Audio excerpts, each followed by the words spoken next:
잘 쉬셨나요? 아직 다 못 쉰 것 같은 느낌이네. 윤건이도 일어나 봅시다. 자, 우리 유예할 거야, 유예. 자, 깨울게요.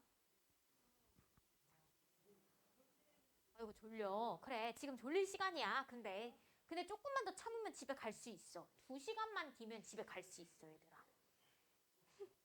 2시간이면 얘들아, 시간 금방이야. 드라마 2편 보면 끝나. 그러니까 금방 할 수 있어. 오늘 제가 유예 조금 나가고, 그 다음에 난동 앞부분 조금 나가고 잠깐 쉬었다 갈게요, 또. 아니, 쉬는 시간을 좀 자주 드리겠습니다. 지금 좀 겨울이고 또 날씨도 춥고 웅크리고 옷도 많이 입어야 되는데 또 난방 트니까 졸리고 어쩔 수 없거든요. 게다가 여러분들 성장기라 졸릴 수밖에 없어. 그래서 제가 쉬는 시간 최대한 많이 드릴 테니까 그때 이용해서 잘 쉬고 또 집중 빡 해서 합시다. 요거는 제가 한 30분 정도 생각하고 있거든요. 30분 정도는 집중할 수 있죠? 가보자. 자, 일단 갈래입니다. 단편 소설이고요. 심리 소설이고, 아, 여기 또 나왔네. 뭐야? 전후 소설입니다. 그 다음에 얘들아, 이 소설의 특징은 뭐냐면 독백적인 게 특징이에요. 독백이라고 하는 걸 보아하니 지금 여기에는 분명히 주인공이 혼자서 뭔가 내면에 대해서 서술하는 부분이 있는 것 같다는 느낌이 들죠. 자, 그 다음에 배경입니다. 시간적 배경은 여러분 잘 아시다시피 한국전쟁 당시예요.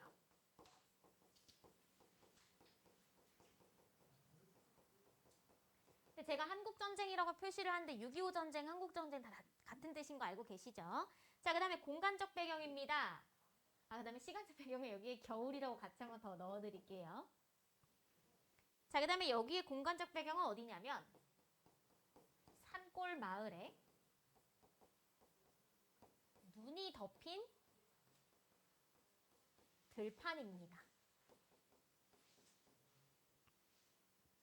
자, 주제입니다. 전쟁이라는 상황에서 겪는 인간의 고뇌인데 얘들아, 이 소설도 전후 소설의 많은 다양한 소설들에 비하면 굉장히 독특한 특징을 가지고 있어요.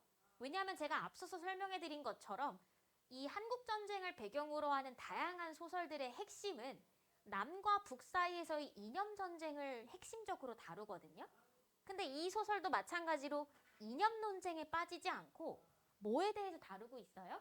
전쟁이라는 상황 속에서 인간이 겪고 있는 인간의 존재로서의 고뇌를 다루고 있어서 이념 갈등과는 좀 거리가 먼 인간 자체에 대해서 논의하는 소설이라는 점에서 좀 독특한 지점이 있습니다. 그래서 인간의 고뇌. 자, 그다음에 여기에 뭔가 느낌이 오시죠? 이거 보니까 네, 의식의 흐름 기법을 사용하고 있습니다. 근데 얘들아, 의식의 흐름 기법을 사용한다는 건 같이 다니는 단어가 있죠. 논리적으로 구성하니? 아니에요. 의식의 흐름 기법은 논리랑은 거리가 굉장히 멀죠. 그래서 의식의 흐름 기법에서 논리적이라는 표현이 등장하면 무조건 틀린 말이라고 생각하시면 됩니다. 왜? 의식의 흐름 기법의 특징은 뭐니까? 생각나는 대로 서술을 하니까 논리와는 관련이 없습니다. 자, 그 다음에 특징이 있습니다. 호흡이 짧은 문장을 사용하고 있어요. 자, 그런데 이렇게 호흡이 짧은 문장을 사용한다는 걸 우리 다른 말로 뭐라고 얘기하죠? 간결한 문장을 사용한다라고도 바꿀 수가 있겠네.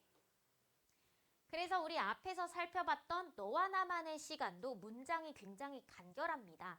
그래서 그 점에서 봤을 때 호흡이 짧은 문장, 간결한 문장을 사용하고 있다. 공통점이라고 볼 수가 있겠네요. 자, 그 다음에 어떤 문장을 많이 사용하고 있어요? 현재형의 문장을 많이 사용하고 있습니다.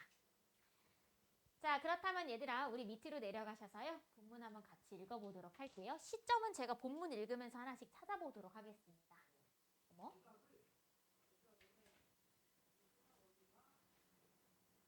잠시만요.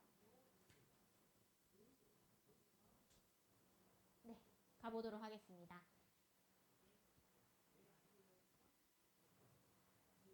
자, 그 후 몇 번이고 신문이 지나갔습니다. 모든 것이 결정되었습니다. 자, 문장이 어때요? 굉장히 짧죠? 간결한 문장 사용하고 있고요. 밑으로 갈게요. 모든 것은 끝나는 것이다. 얼음장처럼 밑이 차다에서 얘들아 체크해 보겠습니다. 얼음장처럼 사용된 표현 방법 뭐죠? 네, 직유법이 사용이 되었고요. 그 다음 얘들아, 지금요. 밑이 차다라고 얘기해서 무슨 심상? 그죠. 피부로 느껴야 하기 때문에 촉각적 심상이 사용이 되었어요. 지금 무엇이 결정되었냐면 처형이 결정되었습니다. 그러니까 얘들아 지금요 어떤 상황이야? 그죠. 죽음을 앞둔 상황이죠. 그래서 지금 분위기가 어때요? 차가운 이미지를 사용하여서 매우 선명하게 죽음의 이미지를 묘사하고 있다. 맞는 말, 틀리는 말? 맞는 말이다 라고 볼 수 있겠죠. 자, 아무 생각도 없다. 전신의 근육이 감각을 잃은 채 경련을 일으킨다? 생각해 볼게요. 발자국 소리가 난다. 말소리도 시간이 되었나 보다. 정리 먼저 해보겠습니다. 자, 지금 여기에서부터요. 여기까지는 나의 속의 생각인 거죠. 그러니까 여기까지는 뭐의 세계야? 나의 의식 속의 세계예요. 생각 속의 세계입니다. 그러다가 얘들아 옆으로 가볼까요? 발자국 소리가 난다. 말소리도 들려요. 아마 처형의 시간이 된 것 같아요. 그럼 얘들아 뭐의 세계로 돌아온 거야? 현실 세계로 지금 들어오고 있는 것이죠. 자, 그다음 밑으로 볼게요. 문이 삐그덕거리며 열리고 급기야 어둠을 헤치고 흘러나오는 광선을 타고 사닥다리가 내려올 것이다. 에서 자, 이 부분은 시험 문제에 자주 출제될 겁니다. 자, 우선 여기서 의미하는 사닥다리가 바로 무엇이냐면요. 지금 문이 열리면 나 어디로 끌려가요? 처형장으로 끌려가겠죠.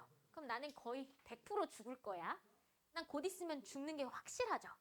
지금 무슨 상황이냐면 어둠을 헤치고 문이 열리면 날 죽이러 올 사람들이 날 올 것이기 때문에 여기서 말하는 사닥다리는 바로 죽음으로 이르는 길입니다.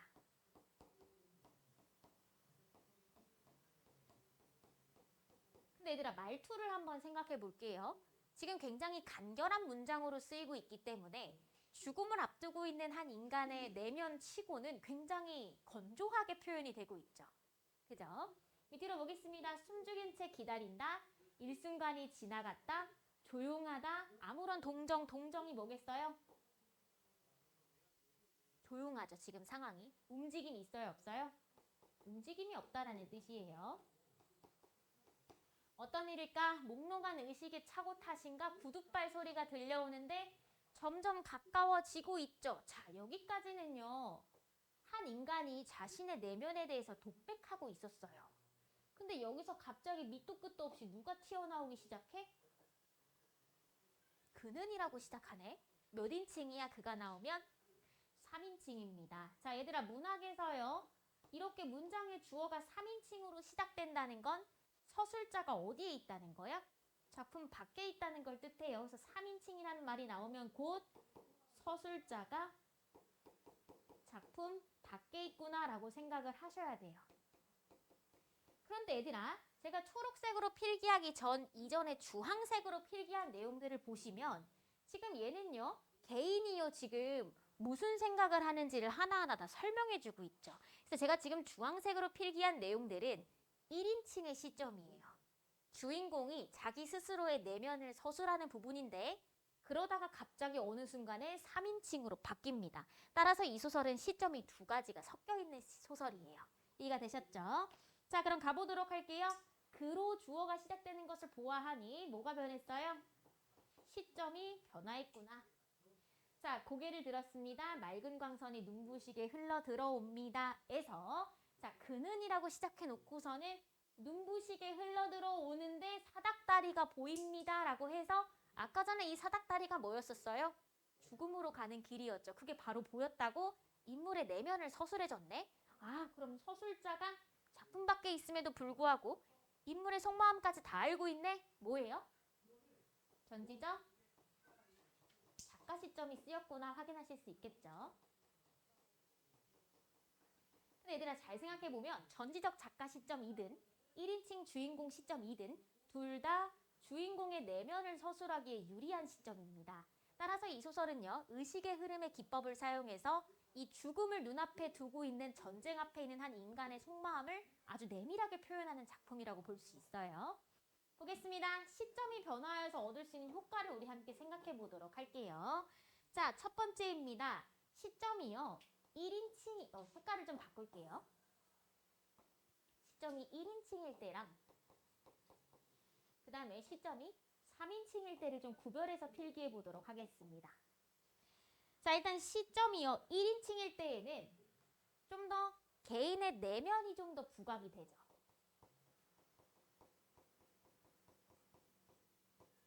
그죠? 그 다음에 얘들아, 이 작품 속에 등장하는 인물이 자기 자신의 속마음을 서술하기 때문에 주관적인 성격을 가질 수밖에 없어요. 그죠? 반면에 얘들아, 이게 3인칭인 경우엔 좀 다르죠. 3인칭인 경우에 아무리 작가가 내밀하게 속마음 다 알아도 그 사람은 작품 속에 있는 그 주인공 자체가 아니라 밖에서 관찰하는 사람입니다. 그렇기 때문에 1인칭 시점에서 보다는 조금 더 객관적인 입장이 될 수밖에 없겠죠. 따라서 3인칭이 되면은 1인칭일 때에 비해서는 보다 외면이 더 부각되는 특징이 있어요. 그러니까 어쨌든 전지적 작가 시점이라서 속마음이 잘 서술되는 건 맞아. 하지만 3인칭이기 때문에 1인칭에 비해서 상대적으로 외면이 더 부각되는 거예요. 자, 그렇기 때문에 조금 더 어떤 성격을 가져요? 객관적인 성격을 누구에 비해서 1인칭 시점에 비해서 갖기가 좋다라는 얘기예요. 아시겠죠? 그래서 문학에선 얘들아 절대적이라는 개념이 별로 없습니다. 대체로 상대적이라고 생각을 하셔야 돼요. 자, 밑으로 볼게요. 뭐 하고 있어? 빨리 나와. 이건 뭐야? 나의 내면에 대해서 묘사하는 게 아니라 내가 처해 있는 뭐에 대한 거야? 그렇죠. 현실에 대한 거죠. 다시 볼까요? 그런데 시작을 뭐로 시작하고 있죠? 그는 얘들아 여전히 무슨 시점이라는 거야? 3인칭 시점이 사용되고 있네요. 5손가락으로 꽉 움켜쥐고 떨리는 다리를 바로잡았대. 질문할게요. 왜 떨릴까? 왜 다리가 떨릴까요? 죽음을 앞두고 있잖아. 그럼 얘들아 당연히 다리가 떨리고 숨이 가빠올 수 있겠죠? 근데 얘들아 이걸요 인물의 속마음을 명시해주는 게 아니라 인물의 행동을 통해서 설명해주고 있으니까 이거 직접 제시일까 간접 제시일까? 간접 제시예요. 잘하셨습니다. 간접 제시. 그 다음에 그리고 한 걸음 한 걸음 정확하게 발걸음을 옮겼는데 자 이게 좀 중요한 포인트가 되겠습니다. 한 걸음 한 걸음 정확하게 걸음을 옮긴 부분이에요. 그 다음에 눈은 점점 의지적인 신념으로 차갑게 빛나고 있었대요.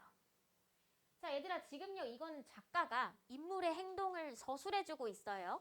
그렇기 때문에 얘들아 이 장면은 분명히 신념이라는 단어가 들어갔음에도 불구하고 인물의 행동과 외면을 통해서 그가 무슨 생각을 하고 있을지 추측하게끔 하고 있거든요. 따라서 여전히도 무슨 제시? 간접 제시인 거는 맞아요. 그럼 한번 생각해 볼게요. 왜 굳이 정확하게 걸으려고 했을까? 생각해 보자. 자, 지금요 이 사람이 죽는 건 내 의도대로야? 아니죠. 근데 전쟁은요 사람을 사람으로 대하지 않습니다. 사람을 뭐로 대해? 물건처럼 대해요. 쉽게 죽일 수 있는 어떤 수단처럼 대하는 게 전쟁의 특징이야. 그럼 얘는 지금 뭐 하고 싶어? 내가 죽을 땐 죽더라도 전쟁에 의해 희생되더라도 나의 마무리는 뭐로 하고 싶은 거야? 나의 의지대로 하고 싶은 거야. 그러니까 지금 어쩔 수 없는 상황이기는 하지만 나의 끝 마무리는 내가 정확하게 끝맺고 싶다라는 나름의 의지가 들어있는 거죠. 그래서 이 부분을 뭐라고 해석할 수 있느냐? 정확히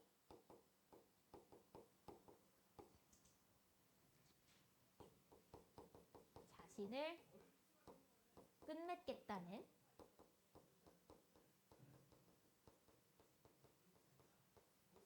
의지의 표시다라고 보시면 되겠습니다. 이 부분은 시험 문제에 자주 출제되는 부분입니다. 그래서 잘 체크해 두셔야 돼요. 자, 보겠습니다. 본부에서요. 몇 마디를 주고받은 다음에 집행명령이 바로 떨어졌습니다. 죽기 직전의 상황이죠. 눈에 한박 쌓인 흰 둑길이 보입니다. 자, 지금 흰 둑길이 보이는데 어떤 상황이냐면 이런 거야. 걸어가. 걸어가고 있어, 포로들이. 뒤에서 뭐 하는 거야? 쏘는 거예요. 그럼 얘들아 지금 흰 둑길은요. 삶을 향해 나아가는 길이야? 아니면 죽음을 향한 길이야? 그렇죠. 삶을 향한 길, X. 뭐라고 바꿔주셔야 돼요? 죽음을 향한 길이다 라고 볼 수가 있겠습니다. 자, 이 둑길, 몇 사람이나 이 둑길을 걸었을 거냐? 훤칠이, 얘들아 훤칠이 무슨 뜻? 막힘없이 깨끗하고 시원스럽게 라고 적어주시면 됩니다. 명지권은요, 단어의 뜻 물어보는 문제를 굉장히 잘 출제하거든요. 거의 소설에서는 거의 한 문제씩은 출제한다고 보시면 돼요. 특히나 방언이 많이 들어있는 소설일수록 특히나 그 단어의 뜻 많이 물어봅니다. 근데 얘들아 이렇게 약간 1940년대, 50년대를 배경으로 한 소설에서도 지금은 쓰지 않는 단어가 있기 때문에 영지고에서는 단어 출제하는 거 좋아합니다. 그래서 알아두셔야 돼요. 자, 그 다음에 얘들아 흰 눈이 보이는데요. 흰 눈이 의미하는 건 뭐냐면요. 비장하고 비극적인 현실을 의미해요.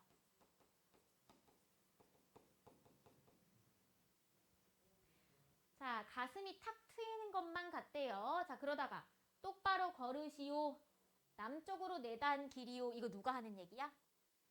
처형을 집행하는 사람이 하는 말이에요. 그처럼 가고 싶어 했던 길이니 유감 없을 거요. 그 얘들아 지금 여기를 잘 생각해 보세요. 위에서는요 따옴표로 처리했거든요. 근데 여기서는 따옴표로 처리하지 않네. 그죠? 그러면서 더 가볼게요. 걸음마다 흰 눈 위에 발자국이 따르는데 체크입니다. 어떻게 걸어야 되는데? 정확히 걸어야 한대요. 근데 뒤에서 무슨 소리가 들어? 사수가 뭐 하는 사람이야? 총 쏘는 사람이야. 총 쏘는 사람들 준비하라는 소리가 들리고 총탄을 끼우는 소리가 철컥하는 소리가 지금 들리는데 그 소리가 마치 어떻게 들려요? 차갑게 들리는 거야. 그러니까 뭐예요? 체크해볼까요? 지금 우리가 얘기하고 싶은 건 뭐야? 소리에 대해서 얘기하고 싶은 게 내가 핵심적으로 얘기하고 싶은 거죠. 근데 그걸 어떻다고 표현했어요? 자, 이거 혹시 기억나시나요? 내가 정말 설명하고 싶은 거는 소리에 대한 거야. 그래서 뭐에서 출발해? 청각에서 출발해. 근데 이걸 설명하기 위해서 마무리는 뭐로 끝내고 있어요? 차갑다라고 하는 촉각으로 마무리를 짓고 있죠. 이렇게 감각이 이동하는 걸 우리 뭐라고 부르죠? 감각적 심상이라고 부르고 청각을 촉각화라고 얘기할 수가 있겠습니다. 자, 그러면서 이제 눈앞에는 흰 눈밖에 없는데요. 이제 모든 것이 끝난다. 그런데 끝나는 순간까지 정확하게 끝을 맺어야 한다라고 얘기하고 있어요. 뭐 하는 거야? 여전히도 인간으로서의 존엄을 나름대로 유지하고 싶은 의지가 드러나는 부분입니다. 끝나는 1분 1초까지 나를 잊어서는 안 된다 해서 얘들아 갑자기 누가 또 등장하세요? 나가 등장하죠. 갑자기 1인칭이 또 등장해요. 얘들아 이 소설은 1인칭과 3인칭이 계속 뭐 하는 중이야? 섞여서 나오는 소설이에요. 자, 그가 잊지 않으려고 하는 건 바로 뭐겠어?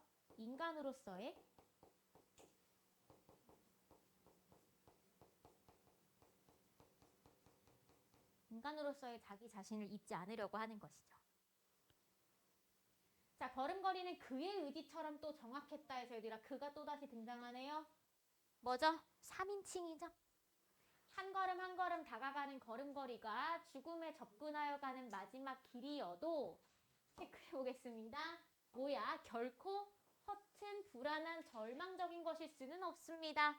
뭐겠어? 죽음의 순간이라 할지라도 내 의지대로 끝내주고 싶은 마음이 들어있는 거죠. 자, 흰 눈 속을 걷고 있는데 그러다가 뭐가 들려요? 뒤에서 총소리가 들려요. 마치 외부 세계의 잡음처럼 들립니다. 아무것도 아닌데 체크해 보겠습니다. 그는 흰 속을 그대로 정확하게 걸어가고 있었대요. 자, 얘들아 지금 한번 생각해 볼게요. 여기서부터 여기까지는 조금 이상합니다. 왜요? 뒤에서 총이 날아왔잖아. 그럼 나 총 맞았거든? 근데 어떻게 걷고 있는 거지? 뭔가 이상하죠? 조금만 더 밑에 줄을 볼까요? 발자국 소리가 또 들려온대. 무슨 상황이야? 지금 이 사람 계속 걷고 있는 상황이 아니에요. 그럼 뭐야? 이 사람 총 맞았어, 여기에서. 그리고 쓰러졌죠. 그리고 나서 죽음에 가까워지면서 의식이 점점 잦아들고 있는 상황인 건데 제가 지금요 초록색으로 꺽쇠 표시한 부분은 실제 상황에서 벌어지는 것이 아니라 주인공의 의식 속에서 벌어지고 있는 상황인 거야. 그러니까 육체는 총에 맞아서 쓰러졌지만 여전히 머릿속에서는 뭘 되새기고 있어서 나는 나 자신으로 삶을 끝내야지 라는 의지 속에서 계속 생각을 진행시키고 있었던 겁니다. 밑으로 볼게요. 자, 발자국 소리가 들려오면서 두런두런 이야기가 나오면서 머리를 잡아 끄는 것처럼 느껴진대. 왜? 죽었으니까 시체 처리하려고. 그럼 얘들아 뭐 하는 중이야? 지금? 총격 후에 죽음을 확인하는 장면인 거죠. 그러다가 뒤허리에 충격이 느껴졌는데 뭐라고 얘기해? 아무것도 아니다, 아무것도 아닌 것이다. 이렇게 표현을 하고 있어요. 얘들아, 이게 뭐야? 사실 얘들아, 이 상황은 굉장히 잔인한 상황이거든요. 왜냐면 대체로 전쟁의 포로들은 자기의 잘못 때문에 죽지 않아요. 그렇지 않니? 그냥 전쟁에 참가했기 때문에, 적군이기 때문에 죽는 거거든. 그래서 얘들아, 지금 이 구절을 통해서 알 수 있는 건 뭐냐면, 전쟁의 상황에서 인간이라고 하는 그 존재 자체가 얼마나 무가치한지를 강조하는 효과가 있어요. 그래서 아무것도 아니다라고 얘기하는 겁니다. 자, 그러다가 흰 눈이요, 회색빛으로 흩어지다가 점점 어두워집니다. 뭐 하는 상황이야? 원래 눈이 흰색으로 보였다가 점점 눈앞이 어두워지는 거죠. 뭐 하는 중이야? 사망에 이르르고 있는 과정입니다. 그래서 죽음을 맞이하고 있는 순간을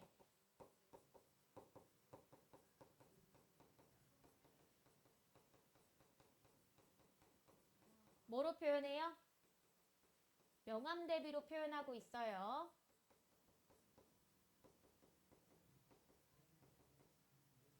자, 모든 것은 끝난 것이다. 놈들은 멋쩍게 총을 다시 거꾸로 메고 본부로 돌아가겠지에서 체크하겠습니다. 멋쩍게 총을 둘러매고 돌아갈 거야. 그 다음에 또 뭐 해요? 방 안으로 들어갈 거예요. 몇 분 후면 손을 녹이며 아무 일도 없었다는 듯이 담배를 피울 겁니다. 얘들아, 지금 한 인간이요, 사망했거든요. 보통 때 같았으면 사람이 죽으면 이렇게 일상적으로 금방 행동할 수 있어? 근데 지금 이렇게까지 금방 사람들이 일상으로 돌아갈 수 있는 이유는 뭐 때문에? 전쟁 중이기 때문이에요. 얘들아, 지금 이 장면을 통해서 보여주는 건 바로 뭐야? 전쟁이 그만큼 비정하다는 것을 지금 보여주고 있어요. 자, 누가 죽었건 지나가고 나면 아무것도 아니다. 모두 평범한 일이 되는 것이고요. 의식이 점점 그로부터 어두워져 갔습니다. 그런데 마지막 장면을 볼게요. 흰 눈 위인데 햇볕이 따스하게 눈 위에 비춰집니다. 자, 얘들아, 이 장면이 아주 좀 독특하죠. 왜? 사망하기 전까지는 얘들아 굉장히 공기가 차가웠거든요. 근데 비로소 따뜻한 요소가 죽은 다음에서나 등장해. 자, 이런 장면을 보니까 어때요? 죽음이라고 하는 매우 차가운 현실과 상반되는 외부의 세계를 지금 묘사하고 있어요. 따뜻한 세상을 지금 묘사하고 있죠. 자, 그렇게 해서 얻을 수 있는 효과를 한번 좀 정리해 보도록 하겠습니다. 자, 어떤 특징이 부각돼요? 비장미가 굉장히 부각되죠. 자, 우리 1학년 때 비장미가 무엇인지 공부했습니다. 비장미는요, 현실과 개인 사이에서 괴리감이 느껴지는 걸 비장미라고 얘기를 해요. 그래서 나는 뭔가에 도전하고 싶어. 근데 현실은 그런 현실이 아니야. 이런 걸 다루는 문학을 비장미가 있다라고 얘기를 합니다. 이해되세요? 오케이. 근데 지금 얘들아, 이 소설은 어때? 전쟁이라고 하는 현실과 외부 상황이 굉장히 아름다우면서 서로 맞지 않죠. 그래서 비장미가 느껴진다라고 정리하시면 되겠습니다. 자, 정리해 볼게요. 너와 나만의 시간과 유해에 나타나는 상황은 모두 무슨 상황? 극한의 상황을 배경으로 하고 있어요. 그 다음에 주인공들은 삶과 죽음의 뭐에서? 경계에서 무엇을 고민해요? 자신의 실존을 마주하고 있어요. 그죠? 근데 너와 나만의 시간에서는 무엇으로 극복하고 삶의 의지로서 그 모습을 보여주고요. 자, 그 다음에 유예에서는 뭘 통해서 보여주고 있는 거야? 한 인간으로서 존엄성을 지키려고 하는 포로의 모습과 그 다음 포로를 처형한 다음에 비정한 모습을 보여주는 전쟁의 상황을 보여줌으로써 이 실존의 문제를 얘기하고 있는 것이죠. 이렇게 정리할 수가 있겠습니다. 자,